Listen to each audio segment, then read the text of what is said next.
Y'all, feminism, did it hurt or help the black woman? Now, we just having facts and conversation. That's all we're having. Okay. So, feminism helped us because we women as a whole wanted a seat at the table. We wanted to be recognized as we have a brain too. We wanted to be recognized as we're powerful. We have ideas. We have opinions. We can go to work. We can work in certain industries. We can do more than just have kids, stay home, and cook. So that's what we wanted. We wanted a seat at the table and to be recognized. We didn't want to make the table. We didn't want to shake the table. We didn't want to create the table, store the table, move the table, rebuild the table. We didn't want none of that. It's a seat at the table.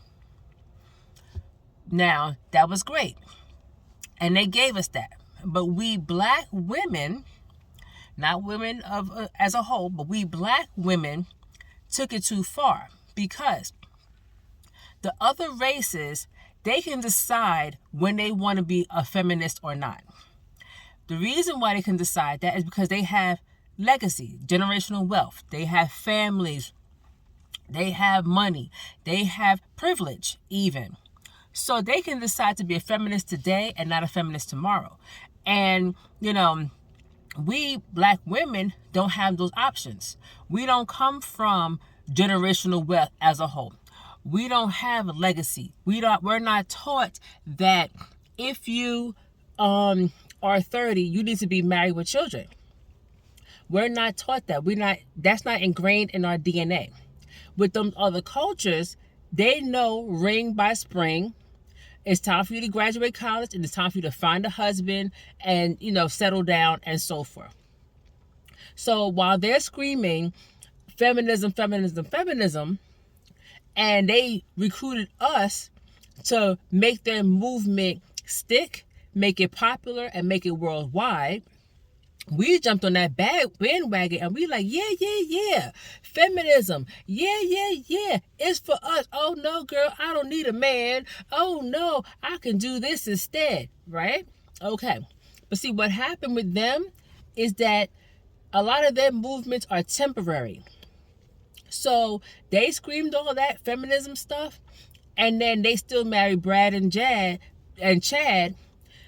at 30 and settled down with him. So wait, you told me, the black woman, that we don't need a man and we can do this instead and that instead, and we could do it by ourselves, and let's get overeducated and let's, do all these different things. I thought it was a team, but they left us high and dry because most of them are traditional, meaning they settle down, children, household, and so forth. We were left holding the bag. We're left screaming feminism and, fight the powers that be. But they're off married, building generational wealth. So they reneged on their movement. And so we're the only ones out here looking crazy. Now, we don't have the same recourses as they have, which is generational wealth, legacy, and so forth. A lot of us come from single parent households. A lot of us have generational poverty. A lot of us have generational hood life, but we don't have any recourse. So here we go, screaming feminism, breaking up our homes. Dissing men, I'm old school, dissing men. We're telling our men, the little that we do have, hey, we don't need, and we're thinking, feminism. I'm woman, hear me roar. All of that. So the men decided to go away and say, you can have it.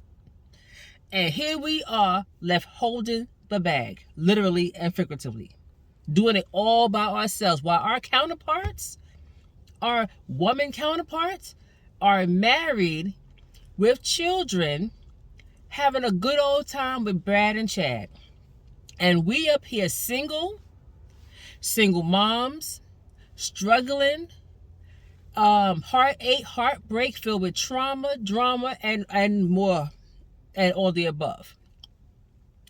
So feminism hurt us in that way. It really hurt us in that way because we took it too far. They was talking about feminism in the moment. Feminism to get certain jobs. Feminism to make certain monies.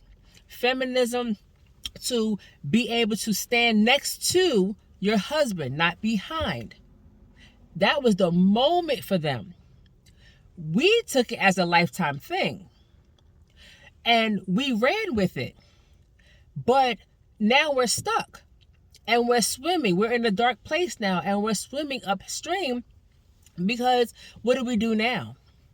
Because our men are not like their men. Our men are traditional men. They're the hunter and gatherers. They are the, I want to chase you and conquer you and knock you over the head type, men. They are traditional men. How many of our men are stay-at-home dads? Very little. Versus how many of their men are stay-at-home dads? Way more than ours. So there's a lot of differences there. So therefore, we can't be in a picket line shouting with them because their situations are different.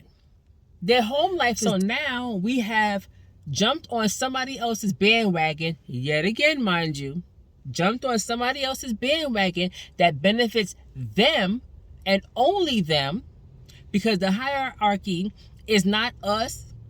We black women are at the bottom of the totem pole. So we jumping on their bandwagon that benefits them. And now that bandwagon has caused discourse between our counterparts, our mates, our lover, our friend, our, companion for life, the father of our children, things like that. And this is not pro-man. This is just facts and conversation. That's it. So feminism hurt us, hurt the black woman. It helped womanhood, period. It did. But the black woman is suffering the most from this feminism. And you still hear it to this day. We don't need a man and you can do it on your own. You're right. But how is that working for you? For those that want a man, because everybody want a man and da-da-da. But for those that do want a man, how is it working for you? Now we got to play catch up now. And now we really got to turn ourselves inside out in order to attract somebody at any age. So, yeah. So feminism was a gift and a curse. And right now we're still being cursed by it.